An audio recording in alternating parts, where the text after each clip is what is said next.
ధాత్రి సత్యదేవులది ముచ్చటైన సంసారం. ఇద్దరు పిల్లలు, అత్తమామలతో కలిసి ఒకే ఇంట్లో ఉంటూ ఆనందంగా ఉంటారు. సత్యదేవ్ వాళ్లకి ఓన్ బిజినెస్ ఉంది. వర్కర్స్ కు కనిపించే దేవుడు. చాలా మంచివాడుగా ఏకపత్ని వత్రుడుగా అతనికి పేరు. భార్యా పిల్లలతో తల్లిదండ్రులతో ఆనందంగా అతని జీవితం గడిచిపోతుంది. సత్యదేవ్ ఆఫీస్కి వెళ్లడానికి రెడీ అవుతున్నాడు. ధాత్రి గదిలోకి వచ్చి టిఫిన్ రెడీ అయింది రండి అని పిలిచింది. సత్య ఆ టిఫిన్ సరేగాని ముందు ఈ టిఫిన్ పెట్టు అంటూ ధాత్రిని తన కౌగిలిలో బంధించి ముద్దు పెట్టాలని ట్రై చేస్తాడు. ధాత్రి అతని పెదాలకి తన చేతిని అడ్డుపెట్టి పొద్దున్నే ఇలా అల్లరి చేయడానికి మీరేం కొత్త పెళ్లికొడుకు కాదు. మనకు 16 సంవత్సరాల అమ్మాయి ఉంది. ఇంకా మీరు ఇలా వేళా పాల లేకుండా ఇలాంటి పనులు చేయడం కరెక్ట్ కాదు అంటుంది. సత్యదేవ్ అబ్బా ఏంటోయ్ నీ గోల. మీ ఆడవాళ్లకి చాదస్తం ఎక్కువ. మరీ 35 ఏళ్లకే ముసలమ్మలా ప్రవర్తిస్తారు అంటూ మొహం ముడుచుకుంటాడు. ధాత్రి అబ్బా మళ్ళీ అలిగారా రోజురోజుకు చిన్నపిల్లలు అయిపోతున్నారు అంటూ అతనిని దగ్గరకు తీసుకుని నుదుటిమీద ముద్దు పెడుతుంది. ఇక పదండి ఆఫీస్కి టైం అయింది అని వెళ్తుంది. సత్య వచ్చేసరికి తల్లిదండ్రులు పిల్లలు డైనింగ్ టేబుల్ దగ్గర కూర్చుని ఉంటారు. సత్య తల్లిదండ్రులకు పిల్లలకు గుడ్ మార్నింగ్ చెప్పి అందరూ కలిసి టిఫిన్ కంప్లీట్ చేసి సత్య ఆఫీస్కి పిల్లలు స్కూల్కి వెళ్తారు. సత్య తల్లిదండ్రులు ప్రసాద్ గారు ఆయన భార్య చుట్టాలింటికి వెళ్తామని బయలుదేరి వెళ్తారు. వాళ్లు వెళ్లాక మిగిలిన పనిని చేసుకుని పెరట్లో కొత్త మొక్కలను నాటుతూ ఉండగా ధాత్రి కూతురు జ్వాల ఫ్రెండ్ దీప్తి వస్తుంది. ధాత్రి తనని చూసి ఈ టైంలో వచ్చావు ఏంటి? ఇవాళ స్కూలుకి వెళ్లలేదా అని అడుగుతుంది. దీప్తి ముభావంగా లేదు మనసేం బాగాలేదు అందుకే మీతో మాట్లాడదామని ఇలా వచ్చాను అంటుంది. ధాత్రి దీప్తి వైపు చూస్తూ ఒక్క నిమిషం ముందు ఇంట్లోకి వెళ్లి మాట్లాడుకుందాం అని పెరట్లో మొక్కల పని కంప్లీట్ చేసి ఇంట్లోకి వస్తారు. హాల్లో దీప్తిని కూర్చోబెట్టి కాఫీ తేవడానికి కిచెన్ లోకి వెళ్లి కాఫీ తీసుకొచ్చి దీప్తికి ఇచ్చింది. దీప్తి ఇప్పుడు ఏమి వద్దు ఆంటీ. ధాత్రి మరేం పరవాలేదు తాగు. నీ సమస్య ఏంటో చెప్పు నాకు వీలైతే నీకు ఆ సమస్య పరిష్కరించడానికి నాకు చేతనైన సహాయం చేస్తాను అని ధైర్యం చెబుతుంది. దీప్తి నిజంగా నా సమస్యకు పరిష్కారం చూపిస్తారా ఆంటీ అని అడుగుతుంది. ధాత్రి తప్పకుండా. నువ్వు నా కూతురులాంటి దానివి. నా కూతురికి సమస్య వస్తే నేను ఎలా ఆలోచిస్తాను తన స్నేహితురాలు అయిన నిన్ను కూడా అలాగే అనుకుంటా. నా బిడ్డలాగే అనుకుంటాను. నాకు తోచిన సహాయం చేస్తాను. సమస్య నుండి నిన్ను బయట పడేస్తాను. చెప్పమ్మా నీకు వచ్చిన సమస్య ఏంటో? దీప్తి చెప్పడం మొదలుపెట్టింది. అది మరి ఆంటీ నా తండ్రి వయసు ఉన్న వ్యక్తి నేను స్నానం చేస్తున్నప్పుడు బట్టలు మార్చుకుంటున్నప్పుడు నా ఫోటోలు వీడియోలు తీసి నన్ను బ్లాక్ మెయిల్ చేస్తున్నారు. తన కోరిక తీర్చకపోతే వాటిని నెట్లో పెట్టి నా పరువు నా కుటుంబం పరువు తీస్తానని బెదిరిస్తున్నారు. అతని నుండి నన్ను నేను రక్షించుకోవడానికి మీ సహాయం కావాలి అంటీ అని కన్నీళ్లతో చెబుతుంది. ధాత్రి ఆ అమ్మాయిని దగ్గరకు తీసుకుని ఓదారుస్తూ బాధపడకమ్మా తప్పకుండా వాడికి తగిన శిక్ష వేయిద్దాం. వాడు ఎవరో చెప్పు అంటుంది. దీప్తి ఏడుస్తూ ఉంటుంది కానీ చెప్పదు. ఇంకా ధాత్రి ఆగలేక ఎవరమ్మా మీ ఎదురు ఇంట్లో ఉంటారు ఆ రవీంద్ర అంటుంది. కాదు అని తల అడ్డంగా ఊపింది దీప్తి. మీ మాస్టారు శ్రీనివాస లేక మీ బంధువుల్లో మీ మావయ్య బాబాయ్ వరసైన వాళ్ల ఎవరో చెప్పు అంటుంది. దీప్తి వాళ్ళు ఎవరూ కాదు సత్యదేవ అంకుల్ అంటుంది. ధాత్రి షాకై ఏమంటున్నావ్ దీప్తి? దీప్తి కన్నీళ్లతో అవును ఆంటీ. జ్వాల వాళ్ల నాన్న, మీ భర్త సత్యదేవ అంకుల్. ఆయనే నెల రోజులుగా నన్ను వేధిస్తున్నారు అంటుంది. దాంతో ఒక్కసారిగా భూమి బ్రద్దలై తను అందులో కూరుకుపోతున్నట్టుగా అనిపిస్తుంది. అయినా సరే ఎలాగో అలా గొంతు పెగల్చుకుని దీప్తి నువ్వు సరిగ్గానే చెప్తున్నావా లేదా ఏదైనా అపోహ పడుతున్నావా? మీ అంకుల్ గురించి మీకు తెలియదా? ఆయన నన్ను తప్ప వేరే స్త్రీని కన్నెత్తి కూడా చూడరు. ఎవరిని అడిగినా ఆయన ఎటువంటి వారు చెప్తారు. కానీ నువ్వేమో ఇలా చెప్తున్నావు. ఏంటి ఇదంతా ఆయనే ఇలా చేస్తున్నారని నీకు ఎలా తెలుసు? ఆయన పేరుతో ఇంకెవరైనా నిన్ను ఇలా ఇబ్బంది పెడుతూ ఉండవచ్చు కదా అంటుంది. లేదు ఆంటీ అంకులే. నేను ట్యూషన్ నుండి వచ్చేటప్పుడు నన్ను పక్కకు పిలిచి మరీ నన్ను బెదిరించారు. కావాలంటే మీకు రుజువు చేస్తాను. ఈరోజు రాత్రి 7 గంటలకు కలుస్తానని ఏ విషయానికి ఈరోజు తేల్చి చెప్పకపోతే రేపు నా ఫొటోస్ వీడియోస్ నెట్లో పెడతానని గట్టిగా వార్నింగ్ ఇచ్చారు. మీకు అనుమానంగా ఉంటే మీరు కూడా నాతో పాటు వచ్చి అంకుల్కి కనపడకుండా ఉండి మీ చెవులతో మీరే విని మీ కళ్లతో మీరే చూడండి. అప్పుడైనా అంకుల్ ఎటువంటి వారు మీకు తెలుస్తుంది అని అంటుంది దీప్తి. దీప్తి మాటలకు ధాత్రి అయోమయానికి గురి అవుతుంది. 17 ఏళ్ల తమ కాపురంలో భర్తలో తను చూడని ప్రపంచానికి తెలియని మరో కోణం ఓ 16 సంవత్సరాల అమ్మాయి చెప్తుంటే తనకి అయోమయంగా ఉంది. అది ఏంటో తెలుసుకోవాలని అనుకుని నిర్ణయించుకుని దీప్తితో తను ఆ సమయానికి అక్కడికి వస్తానని చెప్పింది. దీప్తి ధాత్రి చేతులు పట్టుకుని మిమ్మల్ని నమ్ముకుని వెళ్తున్నాను ఆంటీ తప్పకుండా వస్తారుగా అంది. తప్పకుండా వస్తాను అని తను ఆ అమ్మాయి చేతిలో చెయ్యి వేసి చెప్పింది. దీప్తి ఆనందంగా వెళ్లిపోయింది. సాయంత్రం పిల్లలు సత్యదేవ్ ఇంటికి చేరుకున్నారు. సత్యదేవ్ కి అనుమానం రాకుండా ఎప్పటిలా వాళ్ళు వచ్చేసరికి అందరికీ స్నాక్స్, పిల్లలకు పాలు, సత్యదేవ్ కి కాఫీ రెడీ చేసింది. ఇద్దరూ కాఫీ తాగుతూ ఉండగా దాత్రి ఏమండి ఇవాళ షాపింగ్ వెళదామా అని అడుగుతుంది. సత్యదేవ్ కి కాఫీ పొలమారుతుంది. ఏమైందంటూ అతని తలమీద తడుతుంది. సత్యదేవ్ ఏం లేదు దాత్రి కాఫీ కాస్త వేడిగా ఉంది అంతే. ఏంటి షాపింగ్ కా ఈ రోజు కుదరదు దాత్రి రేపు ఎప్పుడైనా వెళ్దాం. ఈరోజు నాకు అర్జెంట్ పని ఉంది. దానికోసం బయటికి వెళ్ళాలి అంటాడు. దాత్రికి అనుమానం మొదలైంది. మనసులో అనుకుంటుంది అంటే దీప్తి చెప్పింది నిజమేనా అని. ధాత్రి ఆలోచనలో పడడం చూసి సత్యదేవ్ ఏమైంది ఉన్నట్లుండి అలా సైలెంట్ అయిపోయావు ఎనీ ప్రాబ్లం అంటాడు. నో నథింగ్ అంటుంది ధాత్రి. సరే నేను అలా బయటకు వెళ్ళి వస్తాను అని బయటకు వెళ్ళాడు. అతను అలా వెళ్ళగానే కాసేపు ఆగి తను అతనిని వెనకాలే ఫాలో అవుతుంది. కొంత దూరం వెళ్ళాక ఒక కోల్డ్ స్టోరేజ్ దగ్గర కారు ఆపి కొంచెం ముందుకు నడిచి వెళ్తాడు. అప్పటికే అక్కడికి వచ్చి వెయిట్ చేస్తున్న దీప్తిని చూసి ఓ నువ్వు నవ్వి అప్పుడే వచ్చేసావే నాకంటే నీకు తొందర ఎక్కువ ఉన్నట్లుగా ఉంది అంటాడు దీప్తి భుజం మీద చెయ్యి వేసి. దీప్తి అతని చేతిని విదిలించి అంకుల్ మీరు ఇలా ప్రవర్తించడం ఏమీ బాగాలేదు. నేను మీ కూతురు లాంటి దాన్ని. మీ కూతురికి స్నేహితురాలిని. మీరు నాకు తండ్రి లాంటివారు. నన్ను ఇలా చెడు దృష్టితో చూడడం మీకు భావ్యంగా ఉందా? ప్లీజ్ నన్ను వదిలేయండి. దయచేసి ఆ వీడియోస్ ని ఫొటోస్ ని డిలీట్ చేయండి ప్లీజ్ అంటూ అతని కాళ్ళు పట్టుకుంది. సత్యదేవ్ ఒక నవ్వు నవ్వి దండాలు నాకెందుకు నాకు కావాల్సింది నువ్వు అంటూ అటు తిరిగి సిగరెట్ వెలిగించుకుని నీకు ఎప్పటికీ చాలా టైం ఇచ్చాను. ఇక నేను వెయిట్ చేయలేను. రేపే నీకు ఆఖరి అవకాశం. నాతో గడపడానికి ఒప్పుకుంటావో లేక 10 మందికి వినోద సాధనంగా మారతావు నీ ఇష్టం అని చెప్పి అక్కడ నుండి వెళ్ళిపోతాడు. అతను అలా చెప్పి వెళ్ళిపోగానే అక్కడే కూలబడి ఏడుస్తున్న దీప్తి భుజం పైన చెయ్యి పడేసరికి ఉలిక్కిపడి చూస్తుంది. ధాత్రి కనిపించడంతో ఊపిరి పీల్చుకుని ఆంటీ మీరా అని అంటుంది. ధాత్రి దీప్తిని లేపి తన గుండెలకు హత్తుకుని భయపడకు దీప్తి నీకు ఎటువంటి అన్యాయం జరగకుండా నేను చూసుకుంటాను. మీ అంకుల్కి తగిన శిక్ష పడేటట్లు చేస్తాను. ఒక్క నిమిషం అని షీ టీంకి కాల్ చేస్తుంది. దీప్తి పరిస్థితి అంతా వాళ్లకు వివరిస్తుంది. ఆ దుర్మార్గుడికి తగిన శిక్ష పడాల్సిందే అని గట్టిగా చెబుతుంది. షీ టీం పోలీస్ ఆఫీసర్ చాలా స్ట్రిక్ట్.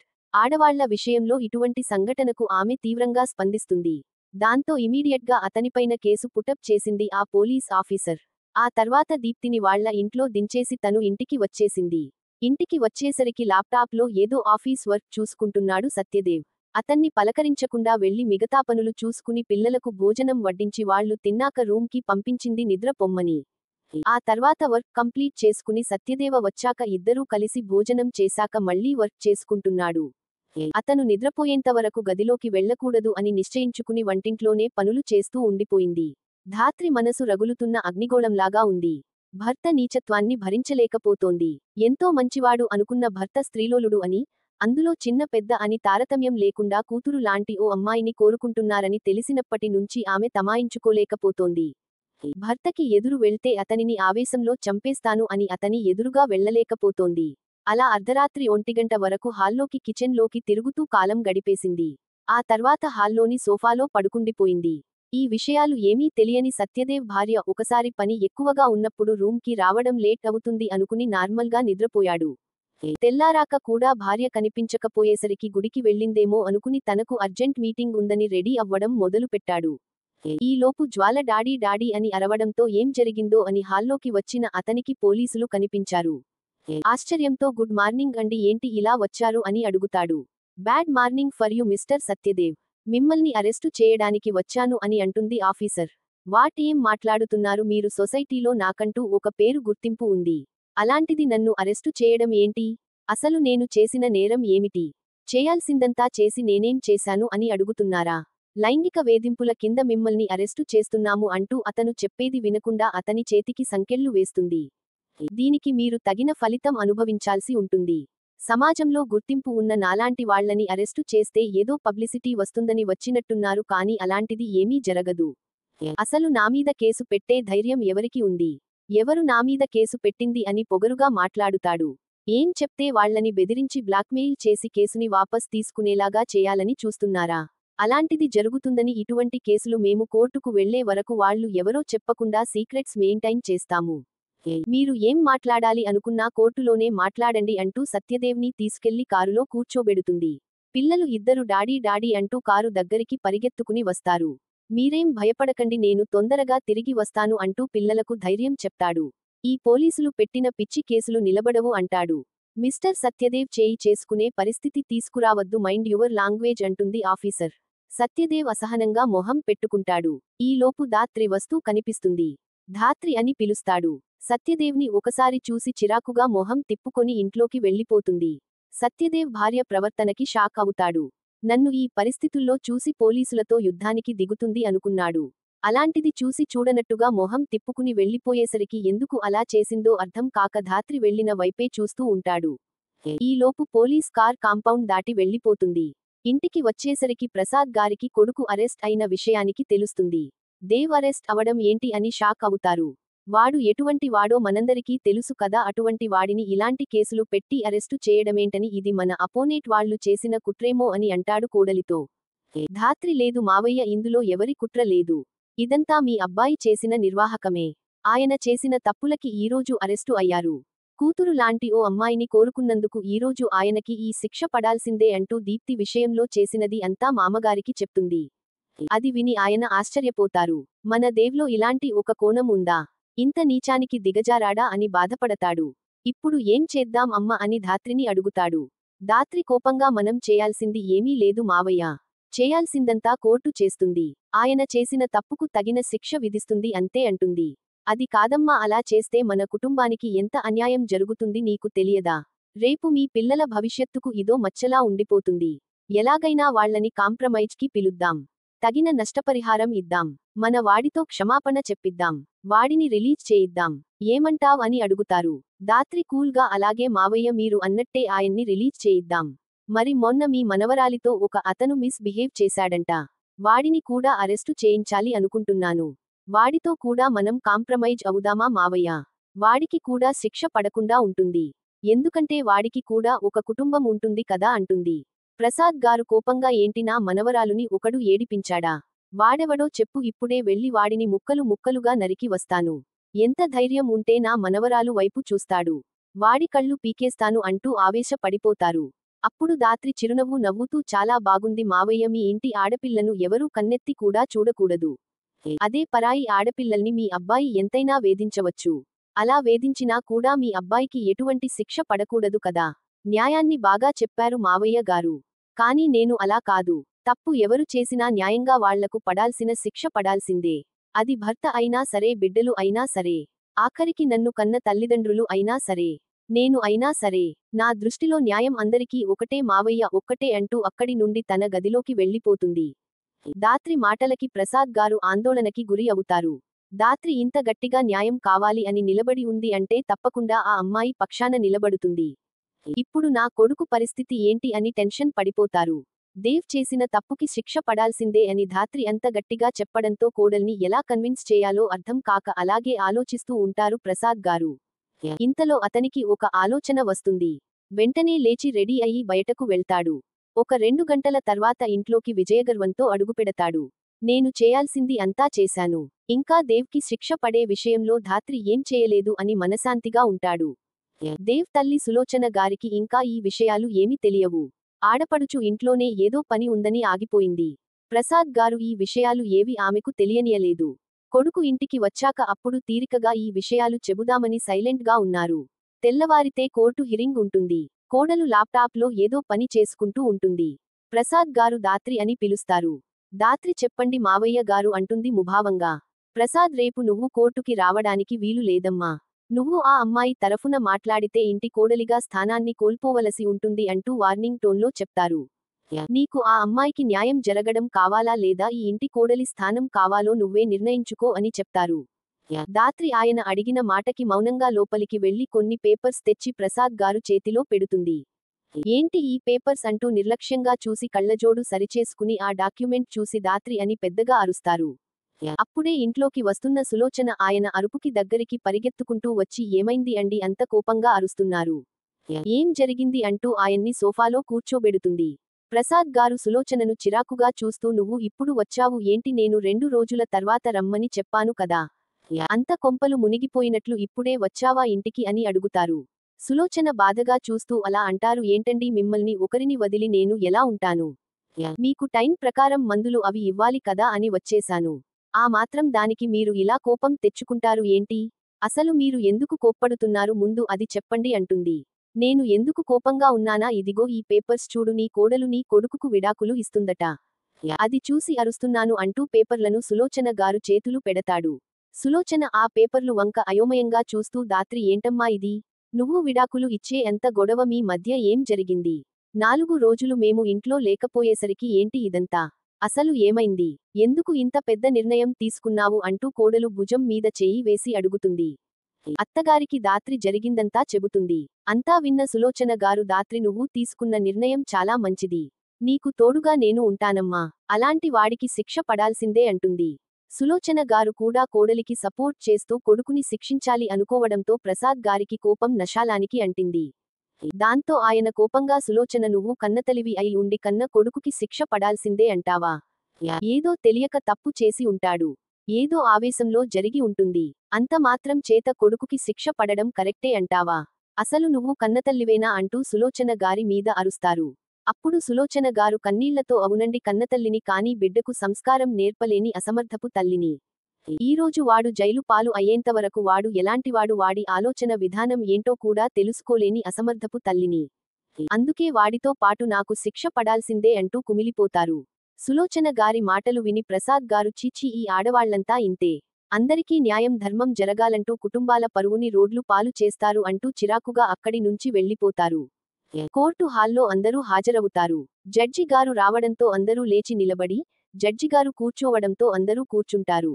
కేసు హియరింగ్ మొదలవుతుంది.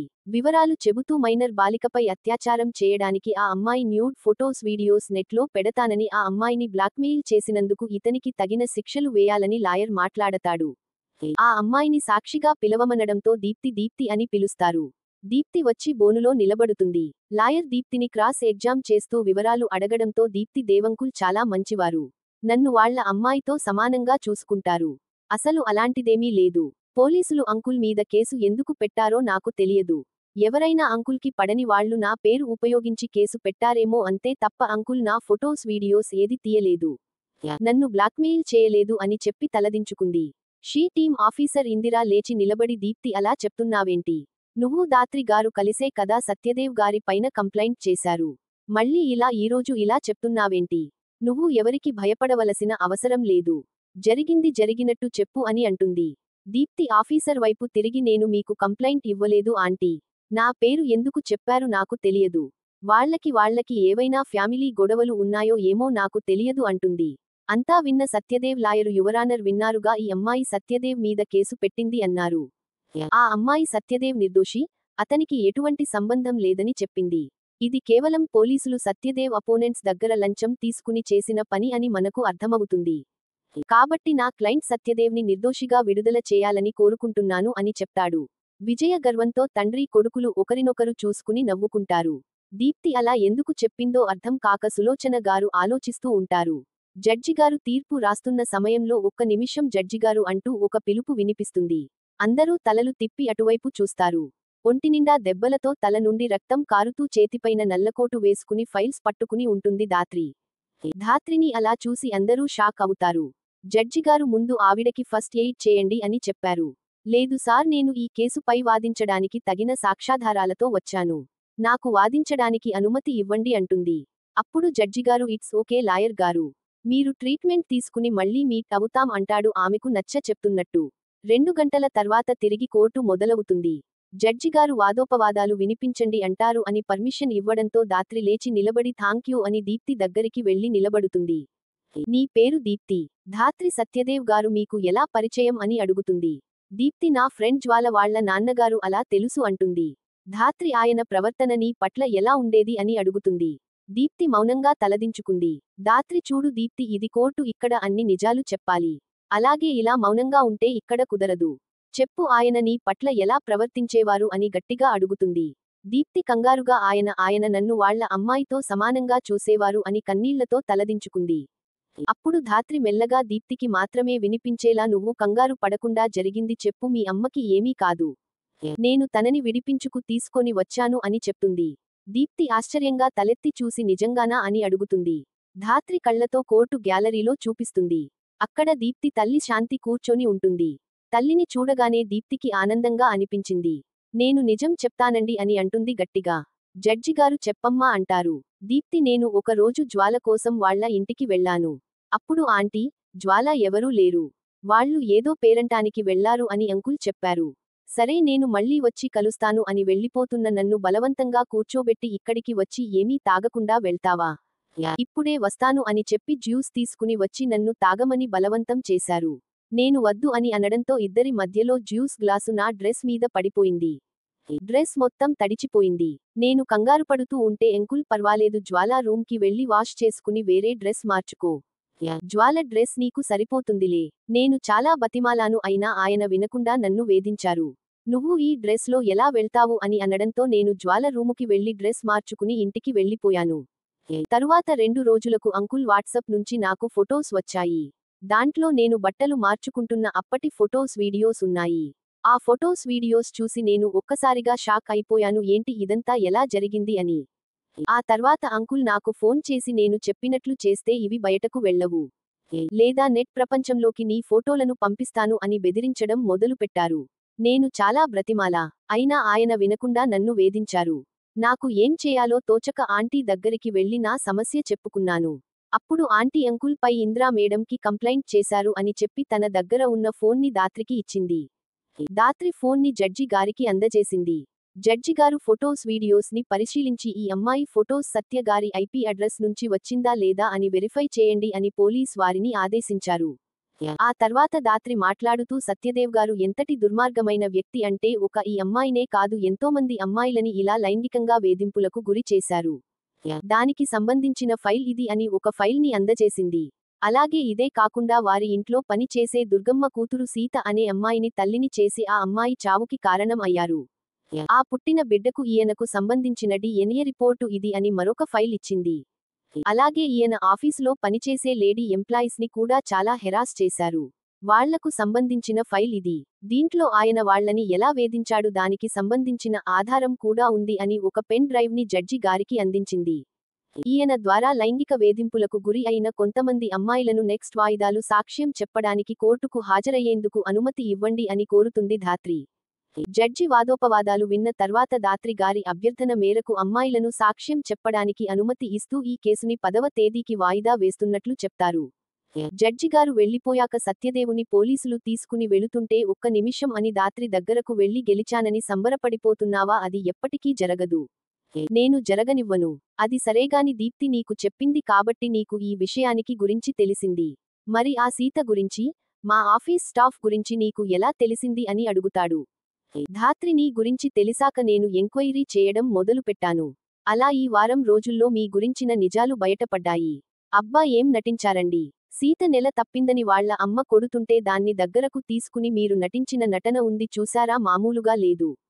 అది బిడ్డను కని చచ్చిపోయినప్పుడు కూడా దాని కర్మకాండకి డబ్బులు ఇచ్చి జనం దృష్టిలో దేవుడు అయిపోయారు. కానీ దానికి కారణం మీరు అన్న విషయానికి మాత్రం ఆ బిడ్డ రూపంలో అది సాక్ష్యం వదిలి చనిపోయింది అంటుంది ఆవేశంగా. అది రాసుకున్న పుస్తకాలు చూసి నిజం తెలుసుకున్న దుర్గమ్మ వచ్చి మమ్మల్ని ఇంత అన్యాయం చేస్తారా అని అడిగితే నిజం బయటికి తెలిస్తే ఆ బిడ్డను కూడా చంపేస్తానని దుర్గమ్మను బెదిరించి దూరంగా పంపించిన మీ తెలివి చాలా గొప్పది. కానీ అన్యాయం అప్పుడు గెలిచిన న్యాయమే ఎప్పటికైనా గెలుస్తుంది. అందుకే ఏ బిడ్డను చంపేస్తారని బెదిరించారో ఆ బిడ్డ ఈరోజు నిజం నిరూపిస్తుంది. ఇంకోసారి ఇలాంటి బెదిరింపులకు దిగితే మర్యాదగా ఉండదు జాగ్రత్త అని ఆవేశంగా అక్కడి నుండి వెళ్లిపోతుంది ధాత్రి. వీళ్ళిద్దరూ మాట్లాడుకుంటూ ఉండగా అక్కడికి వచ్చిన ప్రసాద్గారు సులోచనగారు ఆశ్చర్యపోయి చూస్తారు. సులోచన ఆవేశంగా దేవ్ చెంప మీద కొడతారు.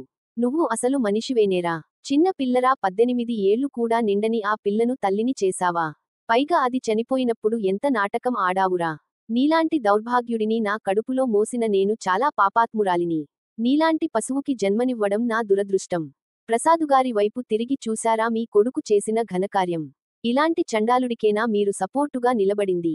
ఇలాంటి దుర్మార్గుడిని మీ కొడుకు అని చెప్పుకోవడం మీకు గర్వకారణం కదా?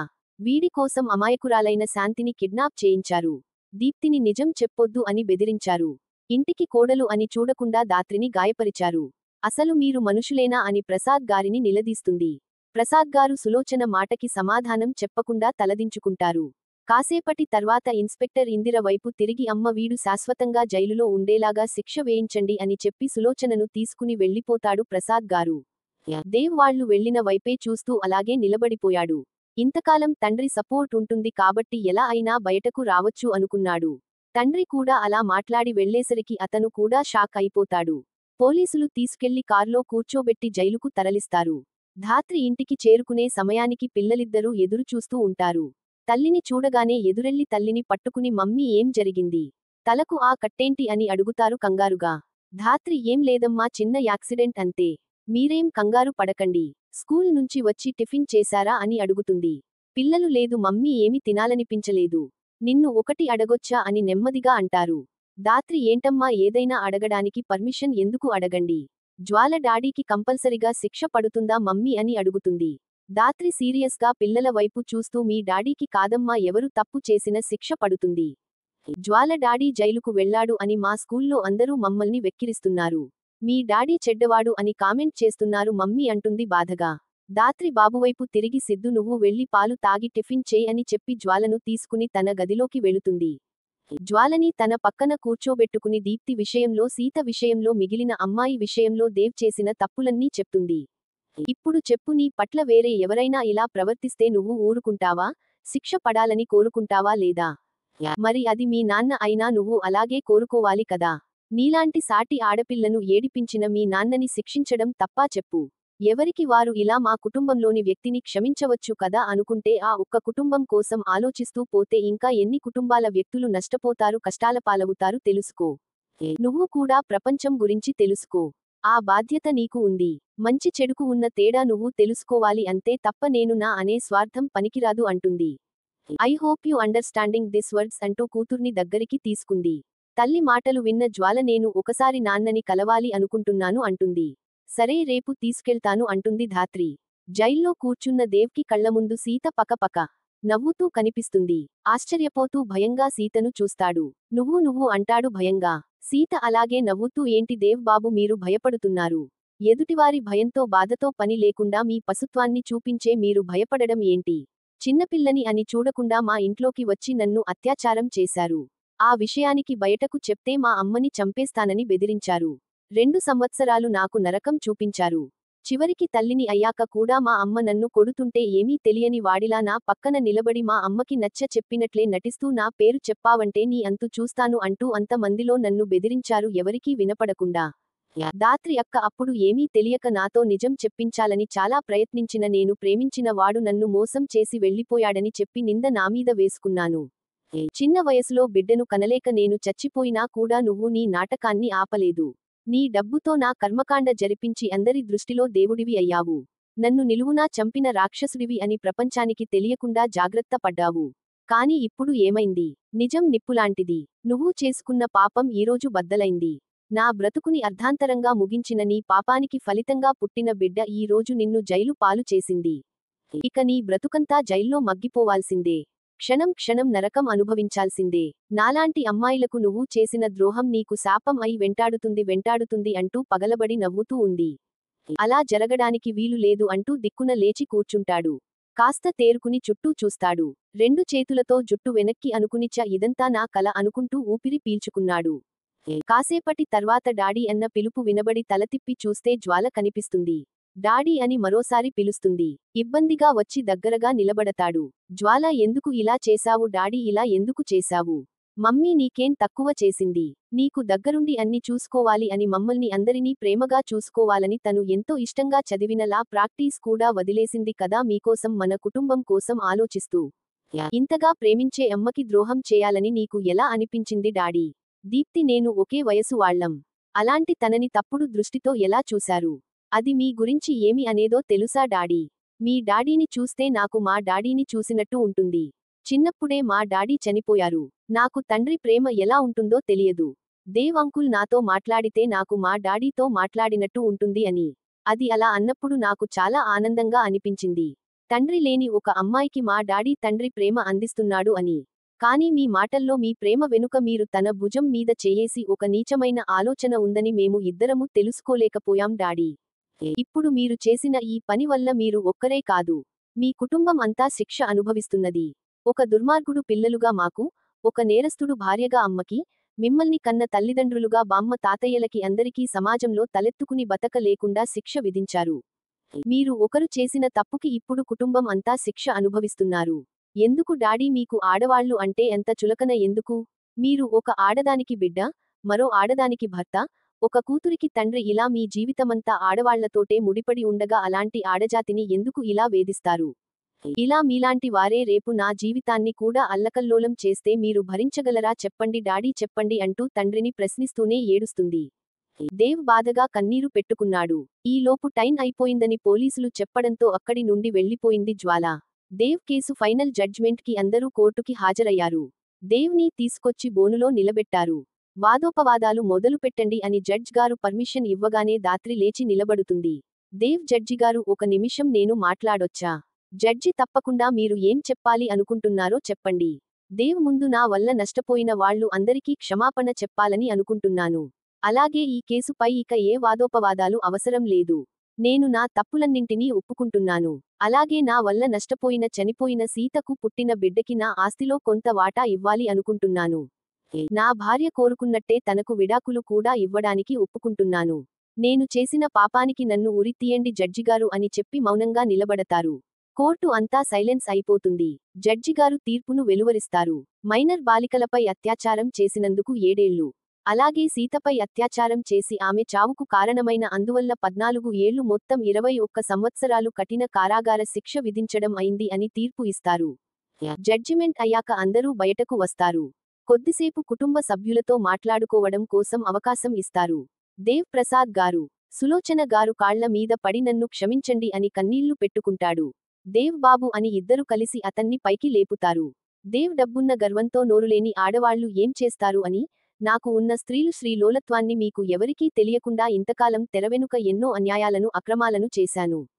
కానీ పెద్దవాళ్లు అన్నట్టు నిజం నిప్పులాంటిది. అది నేను అడ్డుగా పెట్టుకున్న తెరను కాల్చేసి మరి బయటకు వచ్చింది. నిజం చేతిలో నాలాంటి అబద్ధం కాలిపోవాల్సిందే. కానీ నాకు ఉన్న ఒక్క బాధ ఏమిటి అంటే తప్పు నేను చేసిన నాతో పాటు ఏ తప్పు చేయని మీరు కూడా శిక్ష అనుభవించాల్సి వస్తుంది అదే నా బాధ అని బాధపడుతూ దాత్రి నన్ను క్షమిస్తావు కదూ అంటూ దాత్రి చేతులు పట్టుకుంటాడు. దాత్రి విసురుగా తన చేతులను వెనక్కి తీసుకుంటుంది. దాత్రి భావం అర్థమైన దేవ్ నాకు తెలుసు దాత్రి నువ్వు తప్పులు ఎప్పటికీ క్షమించమని. కానీ నా రిక్వెస్ట్ ఒక్కటే. నా పిల్లల్ని నా తల్లిదండ్రులను మాత్రం నువ్వే చూసుకోవాలి అని అంటాడు. నా బాధ్యతను మీరు నాకు గుర్తు చేయక్కర్లేదు అంటుంది ధాత్రి. పిల్లల్ని దగ్గరకు తీసుకుని వాళ్ల నుదిటి మీద ముద్దు పెట్టి మీరు ఎప్పటికీ నాలాగా అవ్వొద్దు. మీ అమ్మ చెప్పినట్టు నడుచుకుంటూ మీ అమ్మ లాగా సమాజానికి మంచి చేయండి మంచి పౌరులుగా ఉండండి అని పిల్లలను దాత్రి చేతిలో పెట్టి పోలీసులతో వెళ్లిపోతాడు. అతను వెళ్లగానే తల్లిదండ్రులు బోరును విలపిస్తారు. దాత్రి వారి భుజాల చెట్టు చేతులు వేసి దగ్గరకు తీసుకుని ఓదార్చింది. పక్కనే ఉన్న దుర్గమ్మ దగ్గర ఉన్న సీత కూతురుని దగ్గరకు తీసుకుంటూ ఇక నుండి నేనే మీ అమ్మని. అన్నయ్య అక్క మీ బామ్మ తాతయ్య అంటూ అందరినీ పరిచయం చేస్తుంది. ఆ పాప అందరికీ నమస్కారం చేస్తుంది. సులోచన ఆ పాపని దగ్గర తీసుకుని సీత లాగానే ఉంది అంటుంది. అందరూ కలిసి ఇంటికి వెళ్తారు. ఇక అప్పటి నుండి ధాత్రి లాయర్లా కొనసాగుతూ ఇందిరతో కలిసి ఎంతోమంది అన్యాయం అయిపోయిన అమ్మాయిలా జీవితాలకి న్యాయం చేస్తూ ఉంటారు. ఒక టోల్ ఫ్రీ నెంబర్ ఏర్పాటు చేసి ఎవరైనా లైంగిక వేధింపులకు గురవుతున్న అమ్మాయిలకు సహాయం చేసే విధంగా ఒక సంస్థను ఏర్పాటు చేస్తుంది. ఆడపిల్లలకి సెల్ఫ్ డిఫెన్స్ నేర్పిస్తూ ఉంటుంది. మానసికంగా శారీరకంగా ఆడపిల్లలు దృఢంగా ఉండేలా అప్పుడప్పుడు స్కూల్స్ కాలేజీలకు వెళ్లి వాళ్లకి శిక్షణిస్తూ ఉంటుంది. ఇలా సమాజాన్ని కుటుంబాన్ని సమానంగా ప్రేమించి న్యాయం అందరికీ ఒకటే అని నమ్మే దాత్రి లాంటి వారందరికీ ఈ కథ అంకితం.